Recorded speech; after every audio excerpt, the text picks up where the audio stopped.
Hi guys, welcome to this week's episode of Heavy Metal Turns with me, your podcast host Tony Evans. I've just had some gremlins in the machine today with my recording, so it's taken a few days to get this done. My little cat Phoebe, unfortunately, has also not been that great. She had a little pressure sore on her leg. She's got quite severe arthritis, you may or may not know, and even though she's active, when she sleeps, she doesn't move around. So there's a little sore appeared, and unfortunately, she's taken the bandage off, and so we've had to put a cone around her, the cone of shame, as we call it. And the poor thing is not happy. So it's been one of those evenings, to be to be fair. Anyway, enough of my worries. That itself could actually be quite I don't know, it could be quite apt for this week's episode. So, this week's episode is about epic. EPIC, epic. A word that gets thrown around a lot. You know, hey, he's bought the ice creams, epic. Hey, he's buying, he's getting around at the bar. That's epic of him or her or they. Choose your category. But what does epic actually mean, and how does that round into music, right? Okay, so the word epic itself comes from the Greek word epos, meaning the word of story or song. See, in your mind, when you think of epic tracks or epic music, you'll think of them to be long, verbose, uh, textured, layered, usually with some kind of sort of heraldic or Viking story attached, like the epic poems of the Greeks, like Homer's Iliad, like Homer's, the Iliad, sorry, and things like that. It sort of comes across that way, doesn't it? Like that's what you think of. I mean, I asked several people before I did this episode what they thought the word. If I said epic song, their answer was long. And honestly, that is not the correct etymology of the word, because the word itself means short. It just means story. Way back in the midst of time, it has, of course, been adopted and Latinized in the Middle Ages. In the 16th century, it became epicus, the Latin word for it, and it entered the English dictionary around 1580, or the English language around 1580, by the French or Latin, initially describing the long epic poems themselves. So this is where epic, as in wow, how big this is, has come into its usage as we know. I mean, in the in the world of literature, we have some epic large, long stories. As I said, the Iliad, we have the Aeneid, we also have Beowulf, English, the last or the only really great Saxon, um, Anglo-Saxon, poem, which of course then moves into some of the great songs that we get, like Marillion's Grendel is a great example. That is a sort of a take from Beowulf. But now, as I said, it sort of comes to mean impressive, uh, you know, fabulous or amazing in modern parlance. But in music, where does it come from? What do we think of with epic music? Now, I myself am a big lover of prog, as you all may or may not know, and so for me, epic pieces of music are not something that I shy away from. A lot of people who are new or who are new to the sort of prog scene get a little bit, taken aback by the length of some of these pieces of music. We do live in a world now where sound bites, songs are short, and music's quickly accessible, and we sort of want to hear quickly, move on. The TikTok, Instagram, YouTube short world we live in. Now, you think about, maybe if you go back to let's think about 1972, 73, around that time. Now, those of you who are alive, sadly, like myself, only just, mind you, uh, the same thing was happening. Music was taken in and sort of ingested in short snippets. So it was in 3-minute singles. If you got it on a single, it was 3 minutes or less. It's very much the same way that we now consume our music quickly through said apps. As I mentioned earlier, other apps are available. Sorry, drink of tea. It's getting late here.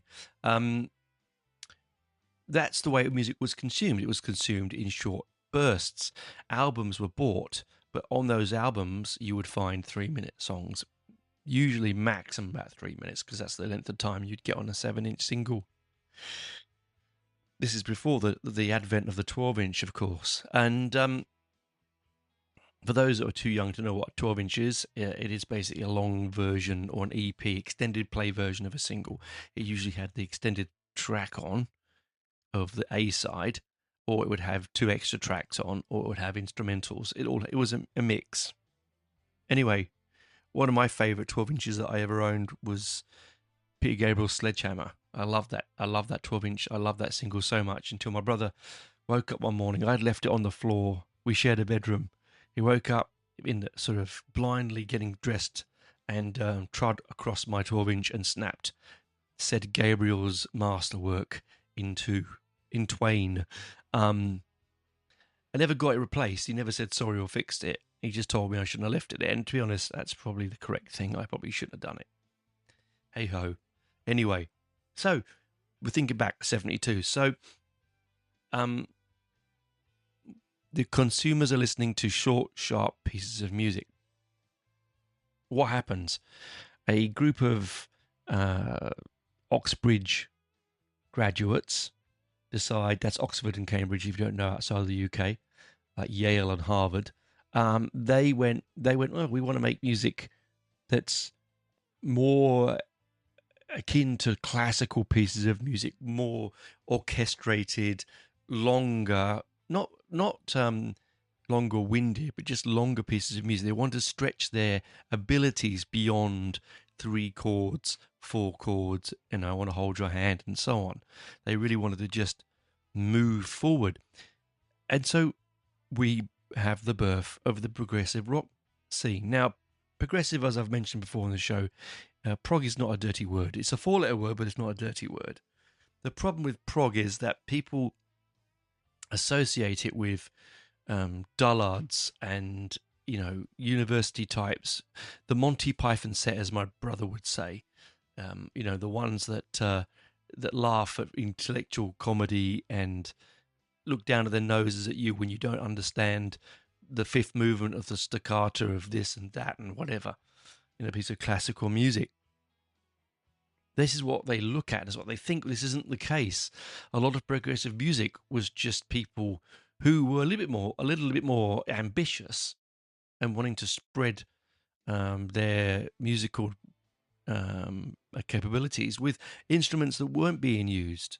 A lot more keyboard comes through in around that period of time in the British scene. You have things like Leslie's, which is a piece of it's a speaker with a styrofoam cover that spins, and in that styrofoam cover has a slit. So as you're playing the note, as it spins, it makes the sound echo and do all sorts of things. It's an interesting mechanical way of altering sound. Right, then we had Mini Moogs and the Rolands and the Fairlights and all this sort of stuff that came through. So they create this epic sound. Now, I would be the first to admit that I myself don't enjoy. There's some pieces of prog that just and you'll find out what I mean when I talk about this in a few minutes' time. But they just don't hit the mark with me. Now, epic in that respect is meaning length, but epic can be used in music meaning the contextual aspect. So is it an epic poem? Is it an epic story about Vikings traveling across the seas to pillage the lands of Britain? Is it epic as in sort of more to do with the just the density of the music, or is it the length of the music? I think what we're going to look at here is a little bit of both, to be honest, because if a track for me is beyond, let's say, 7 minutes, if it goes into 8, 10 plus, that to me is an epic track. Some people might say 6 minutes because they're used to, as I said, used to the sound bites of 3, 4 minutes maximum. And so going beyond that time and giving your brain to that time might be a little bit too much for some. Now, epic music does not only sit purely in prog and in heavy metal and rock. It lives in a lot of genres. Pop music, in fact, Taylor Swift released a 10-minute track not that long ago, which is, insanely long for a Swiftie to enjoy that music. Now, that's not saying that they're not intelligent, because that would be unfair and rude of me. It's just again attention spans of the age group that we're talking about. NoFX, the famous American punk band, released a 40-minute track. Okay, so there are pieces of music out there that are not set purely only in the prog scene. There are a lot more pieces of music that go beyond the norm to make them epic. All right. I think was it 40 minutes? Let me just make sure I wrote that down. Yeah, and of course, NoFX, it's actually 18 minutes 21, not 40 minutes. I apologize. And then we have the track by Crass, Yes Sir I Will. That sits around about 21 minutes. Now, when you look at an epic track, not all epic tracks have to be one continuous piece of music. There can be one suite of music, which is a continuous motif. Marillion's Misplaced Childhood, which I will do on the show one day when I feel comfortable to do so, is basically, as Fishwood said live, is 2 tracks, side A and side B. They are suites of music. In the same way that classical music is where it's mainly heard. If you think of Wagner's The Ring Cycle. Now, the Ring Cycle, to be listened to, I found this fascinating when I was reading about this the other day, is the equivalent of running ultramarathons or climbing Everest. It is 4 suites of music of 4 hours each, and you listen to them live 4 days in a row. There's incredible pieces of music out there. That to me is the ultimate epic piece of music, because it's a continuous suite of music that lasts for 16 hours. It's immense. Oh no, sorry, it's 14 hours. It's 3 4s and 1 2. I do apologize. Before someone goes researching and says you're wrong, the pedants out there come at me. But yeah, 16 or so, 16 a bit hours long. Wagner's The Ring Cycle. So, and that's also each night that you listen to that, it's a different story, but it's the same story rolled. It's the 3 books. Absolutely amazing, of course. And this is not the only classical piece of music or piece of music that does this. As I said, people don't think of punk as a medium where you would go beyond 5, even 3 minutes. As soon as something goes on to 18 minutes, it's almost daring to be so progressive and beyond the scope of what is expected for 3-minute punk. It just shows to show bands like NoFX and Crass and bands of that ilk are trying to break ground. In the metal scene, and this is basically what the show is about, isn't it not? In the metal scene, a lot of the epic music comes through great bands like Iron Maiden, of course. They're known for their long epic stories like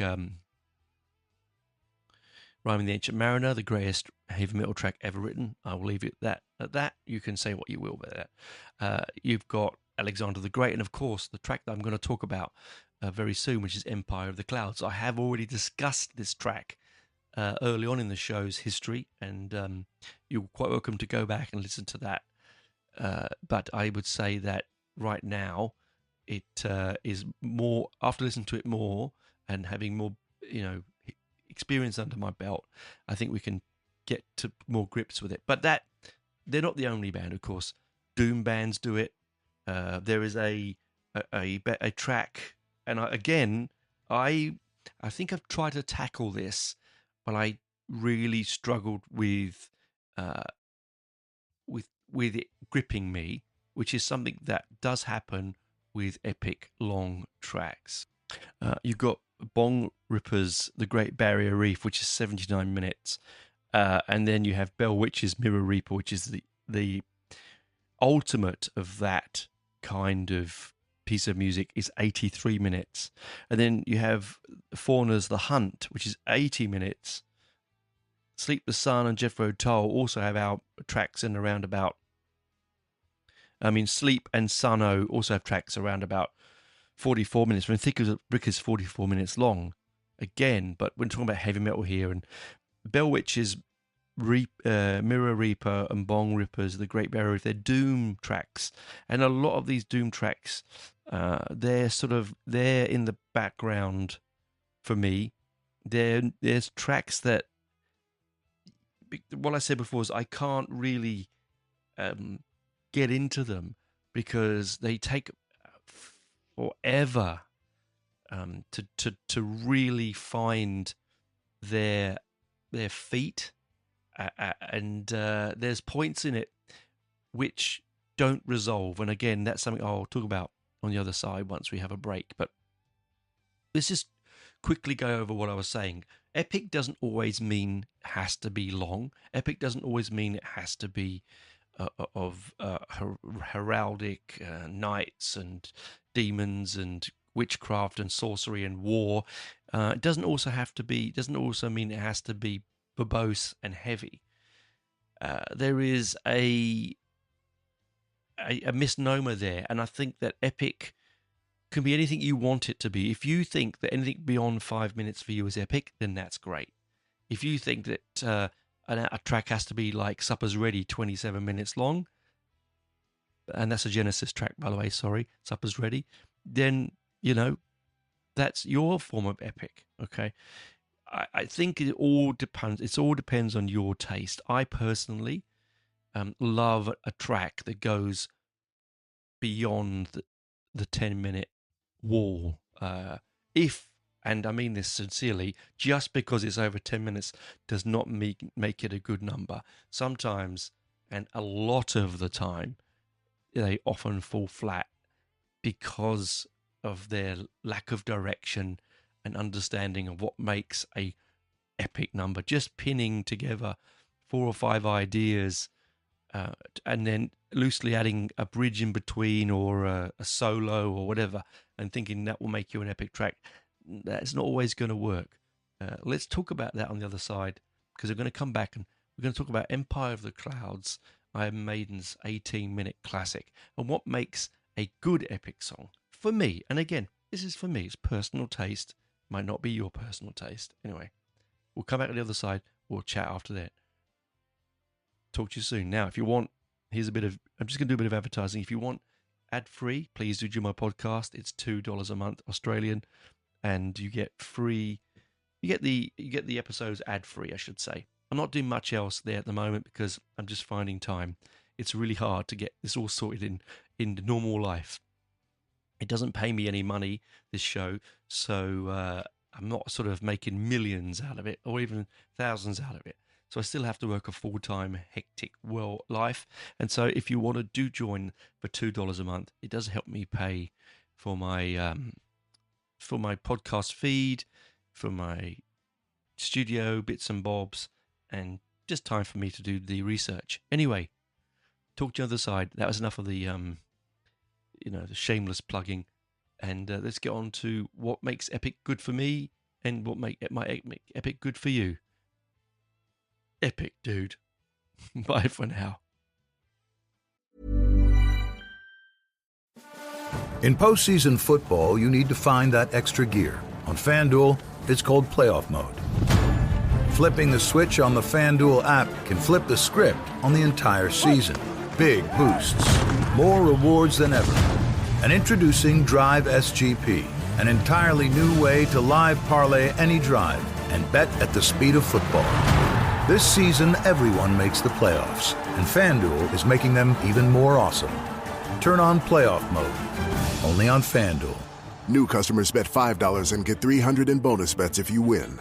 21 plus and present in select states. First online real money wager only. $5 deposit required. Bonus issued as non-withdrawable bonus bets which expire 7 days after receipt. Restrictions apply. See full terms at FanDuel.com/sportsbook. Gambling problem? Call 1-800-GAMBLER or visit rg-help.com.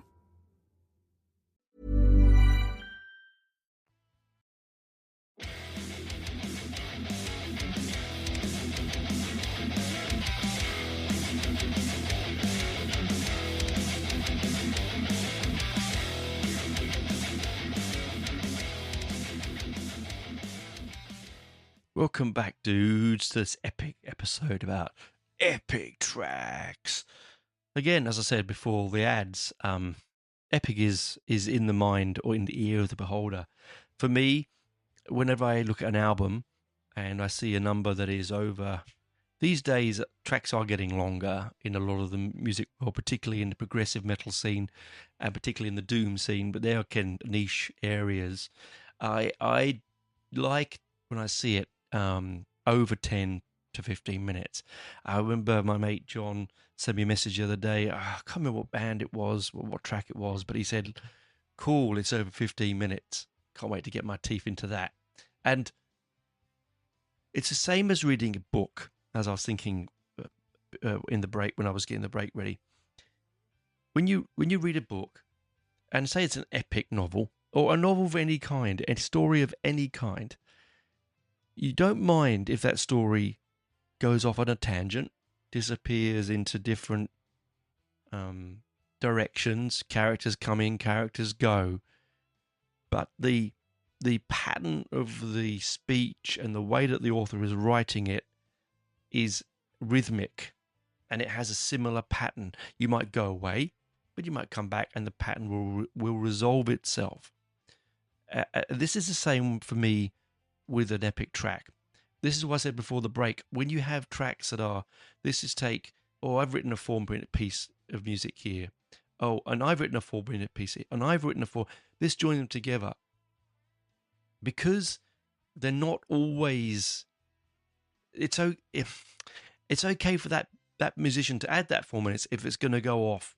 But it needs to come back and resolve. And a lot of classic, long, epic music tracks, for some, the ones that miss are the ones that the motif doesn't return.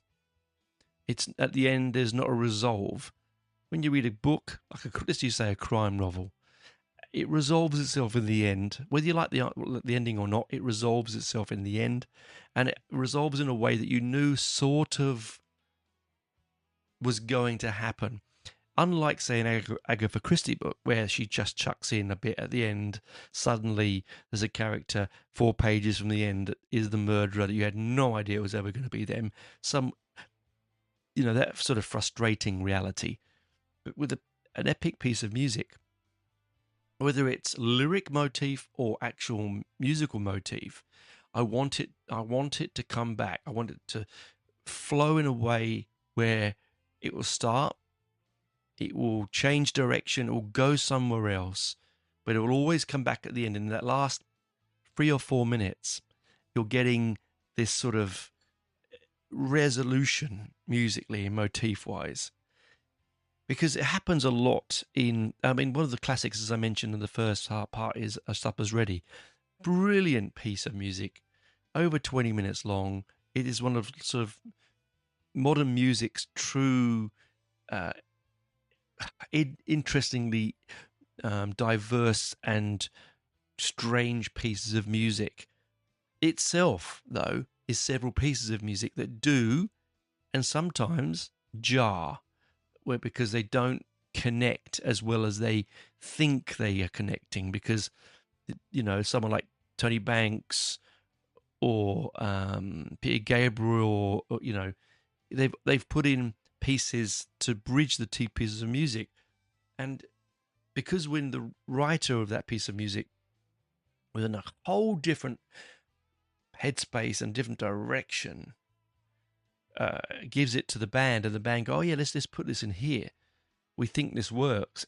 Emotionally, I think it doesn't, because that author, that writer, that musician was not thinking about the story of Supper's Ready or the story of Grendel or the story of Rhyming the Ancient Mariner or the story. I'm just pulling things out, okay? There are lots and lots and lots and lots and lots of epic long tracks out there in the heavy scene. I'm not going to go through them all because I'd be here all night doing it. I'm just using a few examples. Like, as I said, Rhyme the Ancient Mariner is 13 minutes long, and Empire of the Clouds is 18 minutes long. Now, this isn't a catch-all though, because some of those tracks that I really love are pieced together, right? They are pieced in a way where you think, why they've come together, but they've come together in such a way that it really, blends. Like, it's Black Sabbath's 1970s track Warning. It's 10 minutes and 32 seconds long. It's mainly filled with Tony Iommi's guitar theatrics, but it joins together beautifully. And I'm sure that was pieces, bits and pieces of different bands' ideas. On the other hand, Megadeth's When the World Needs a Hero from 2001, it's 9 minutes and 13 seconds. It was a riff originally written for Metallica's Call of Cthulhu, and I just don't like it.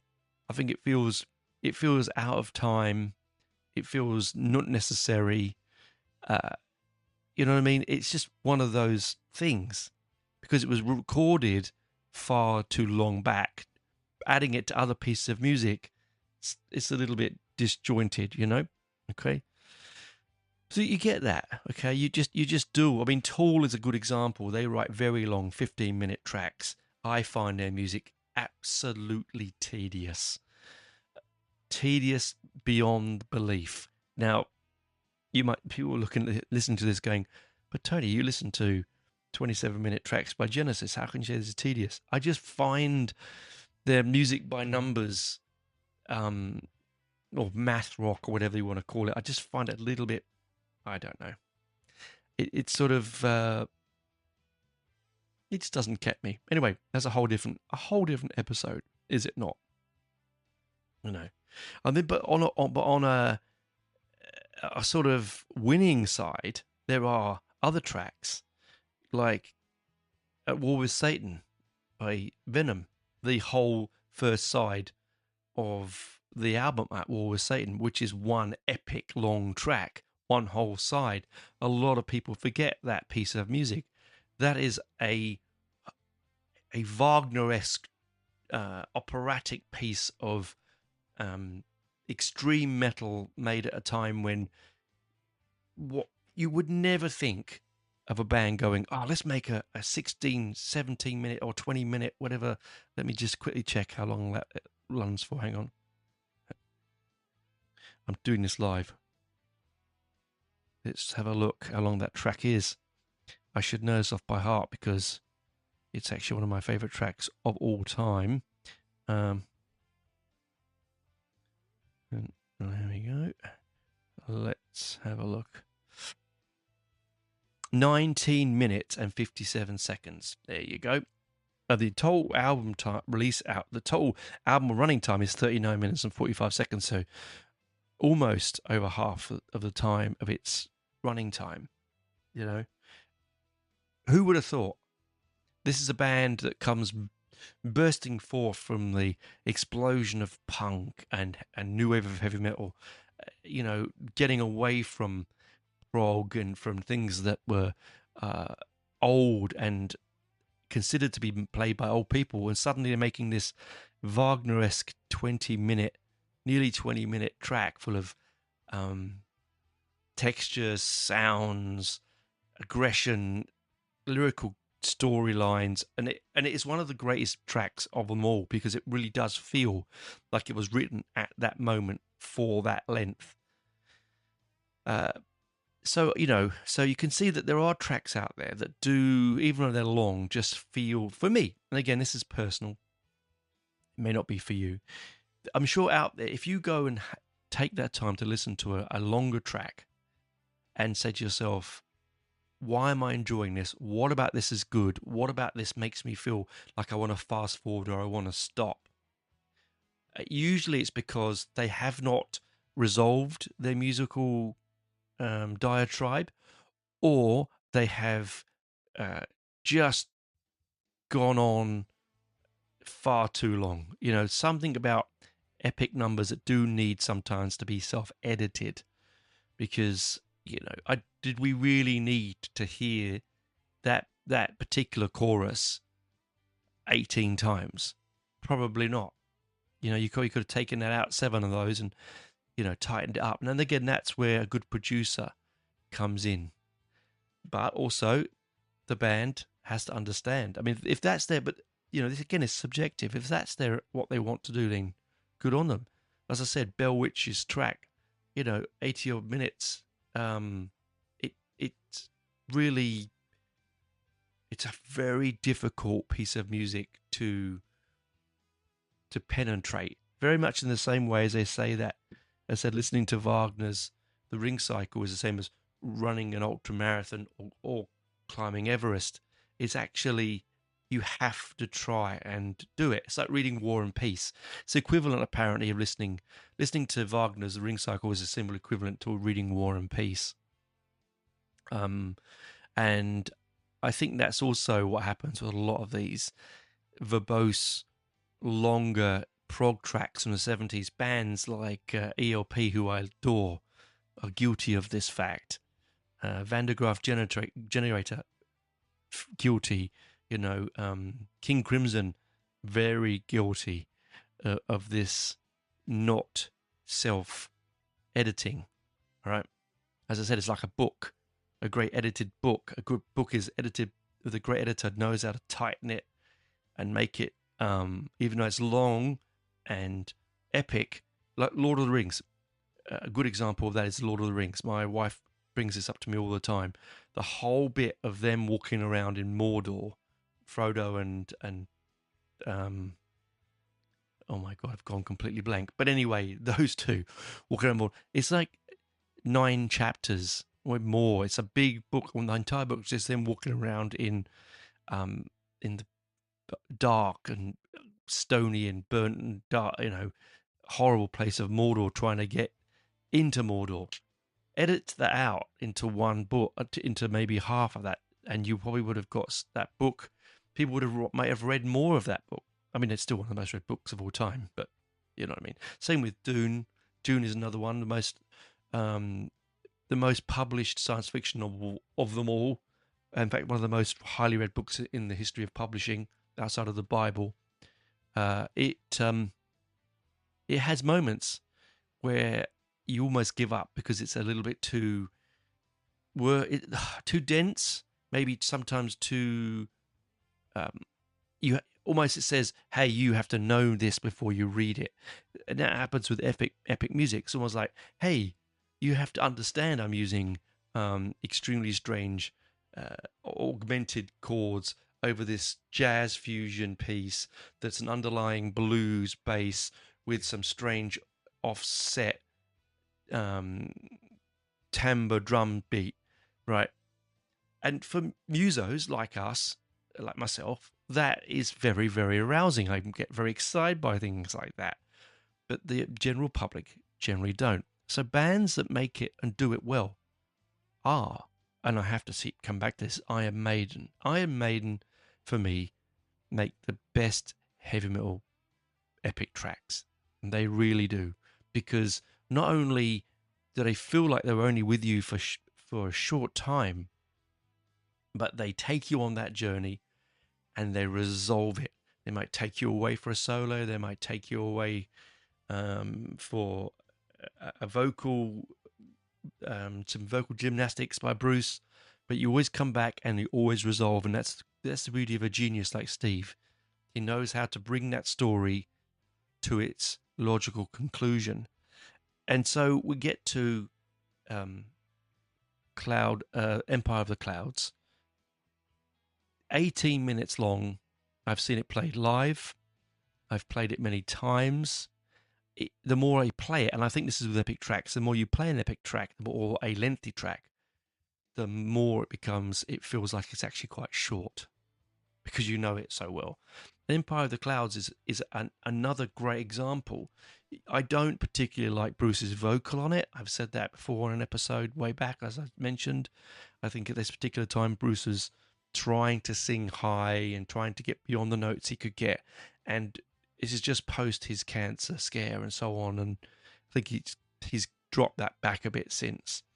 But that aside, we're not critiquing the song on its vocal levels. We're talking on its storytelling and its length and its musical storytelling, more or less. And it opens. It has this beautiful keyboard opening that Bruce plays, and when I listen to the music, if I took the lyric out from the music and I turn the lights off, as I like to do, and I sit in the dark with the music playing, I want that music, without too much prompting, to take me visually on the journey that it's taking me, and with that it says it's going to on the cover of the book or the cover of the song, the track, the artwork. And with this particular Empire of the Clouds is a classic example that it does. There are moments in its motif that make you feel that you are floating up above the world. There are times when you feel like you are the greatest thing that's ever been made in this music. It's so beautifully vast and so open.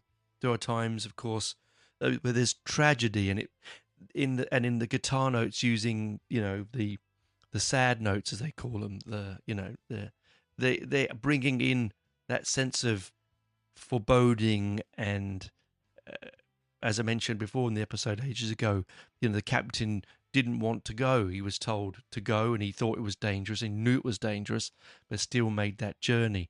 And you feel that journey through this piece of music. And so for me, it's the perfect epic metal track of the modern era, because when you then put that music on and you close your eyes, it takes you through that trip, whether you take the lyrics or not out of it.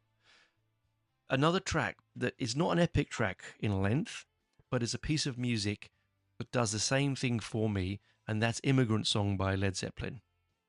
Again, when you close your eyes and the music comes on, and that wonderful opening vocal gymnastic by Robert Plant, and then that rolling, thunderous, ice-driven music that goes behind with the drum rolling through from Bonham, and of course all the things that go on that way, brilliant guitar. It's epic because it's epic in a different way. It's not epic in its length. It's epic in its ability to create a powerful visual image. Another thing about epic that we didn't talk about before is that there's another way. Epic can be a powerful emotional image, right? A band that does this very well, of course, is the fantastic Aristocrats, which is Guthrie Govan, Brian Bella, and Marco Minimum. I saw them last year in Sydney. In fact, I've got them on the poster. What date was it? It was at Manning Bar, and it was Sunday, the 2nd of March in Sydney. It was last year. And for me, it was beyond a musical moment. This was watching three extremely gifted musicians at their best, creating soundscapes that were made sometimes on that night, individually for that moment. And they're epic numbers, but because they're instrumental, you take that journey. It could be called anything. I mean, an instrumental piece of music could be called anything. You could call it a fart in a jar, for instance. It doesn't matter. It's when you put that music on, what you create in your mind with those images. That's another form of epic music, isn't it? It's the ability to create visual images inside the realm of music that is unlike any other form of music. Pop music, and to be honest, most modern metal music, it's taking you by the hand and saying, "Here you go, Tony. Here you go, Mr. Joe Blogs. Here you go. We've told you the story. This is how it's going to play out. This is how it's going to go. There might be a few surprises, like all books, but basically what's going to happen. But with a real epic track like anything by Aristocrats, like as I said, Empire of the Clouds, you're not quite sure where it's going to end up. You don't know. Are you going to feel emotionally drained at the end of it? Are you going to feel that it resolved itself? Are you going to walk away and go, "Oh, why did that end the way it did?" This is going to sound sacrilegious to many of my fans because they know how much I love this band, but Marillion's Grendel, which is based on the evil protagonist in Beowulf's poem, in the poem Beowulf, epic poem Beowulf, and he's an evil or misunderstood earthbound creature, spirit that hunts the land for its prey and is hated and reviled by the villagers because it eats their kith and kin. And I absolutely think it was one of the very first epic tracks I ever heard, one of the first lengthy tracks I ever really got my ears around as a young boy. And it was something of a mind fuck for me, if you know what I mean. It really took me somewhere I didn't expect. It's got powerful punching guitars. It's got Fish's beautiful use of language. It's got a great, even though Mick Pointer was, subsequently fired from the band, I thought his drumming work on it is amazing. But there are points musically where I feel that it repeats itself one or two many times. That's me being very critical and being in my 50s. As 11-year-old Tony first hearing Grendel for the first time, it was a beautiful moment. And I urge you, listeners, if you look at a track and go, "Oh, it's more than 6 minutes, I'm not going to give it any time," I think you should. I think, as it says in the title of this episode, you need to dive into the world beyond 3 minutes. And I want to equate it to whiskey tasting, okay? I enjoy fine whiskies. I do go to whiskey appreciation society nights. I mean, it sounds a bit wanky, but it is what I do. I really enjoy it. And the great flavors within a whiskey are there beyond a certain percentage of alcohol. They're also opened up by time and by adding a little bit of something like water, right? And so music's the same. Epic music's the same. You can't. It won't open up to you unless you give it time. Time on the tongue and whiskey, or time in the ears in a piece of music. You must give it some time, and you must listen, go back and give it another go. Because every time I listen to a track that I feel is huge, large, verbose, interesting, different, I'm always hearing something different. Whether it's a little hi-hat that might come in somewhere else I missed before, a vocal line or lyrical line that I didn't quite get maybe the first time round.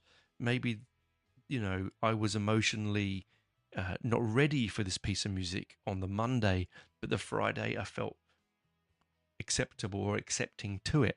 And that's another thing, is long music or long form music, like long form of any art, it does change by your emotional state. Yeah. And if you feel emotionally connected to that piece of music, it will open up. If you are closed off because something's happening, I'd say step back Go and put on some, ABBA or Kylie Minogue, whatever rocks your boat. Clean your palate, refresh your ears, as they say, and then jump in. And that's another point. Going from one long track after another long track, it can be quite difficult. But some bands do it really well. I was just sent an album by a Canadian band called Sun Decay. I will be talking about that very soon. It gets released mid-February, and this is like an album with 5 tracks on it. It's a doom album, and it is unbelievable. It is brilliant. We will get to that when I do the review. Thanks, Sun Decay. Brilliant band. It's beautiful packaging. But it is 5 tracks of extremely long pieces of music, which when I listened to it, I had to be emotionally open to it. Okay? I work in quite an emotionally charged environment in my normal life, and so sometimes those emotions can affect the way that I listen to music. There'll be days where I'll get on the bus after work, and I really, really wanted to listen to, let's say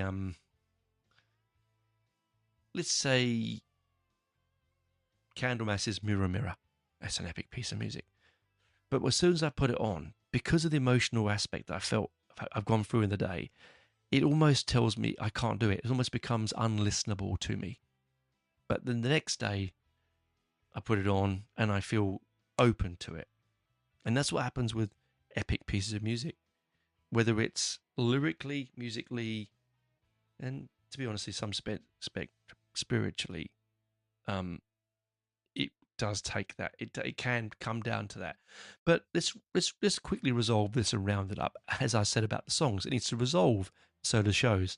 And I feel that for me, the chemistry for a well-made, brilliant, epic number is that the music, even though sometimes it's made separately and joined together, is somehow magically joined in a way that it goes off on a journey, comes back to the journey it started from, and resolves itself and finishes out into a point of whether you are elated by it or you're distressed by it or you're bored by it. It doesn't matter. It resolves itself out. It doesn't repeat too often, because repeating too much is lazy.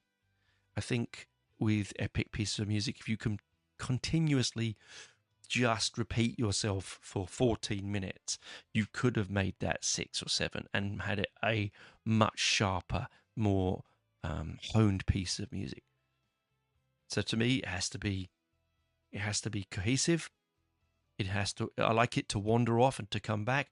I like it to change tempos. I like it to change styles. I like it to mix styles, but also want it to resolve itself and come back to the end where it started. So if it starts in a style, let it resolve itself in that style. If it starts off in a jazz fusion start, it should end in a jazz fusion start, in my opinion, just to let the listener ease out of it, like a great story. Now, I could be wrong. This is personal taste. Those out there that think they want it a different way, good luck to them. I'd love to hear from you. Do, come onto my Facebook page, private message me, leave notes in the YouTube comments or in the Spotify or Apple iTunes or wherever you get your podcasts comments, and let me know how you feel about it. What makes a good one for you and what makes a bad one for you, and did I mention anything that may have helped you understand what a really big epic track is and the place it has in music if you are just someone that can't get beyond that 3 to 4 minute barrier, because there are people out there who can't. Anyway, that's enough for me tonight. I've rambled on. I've got an interview to do in about 20 minutes, which I have postponed a few times, and I've got to get to it. It's just busy. Anyway, thanks for listening.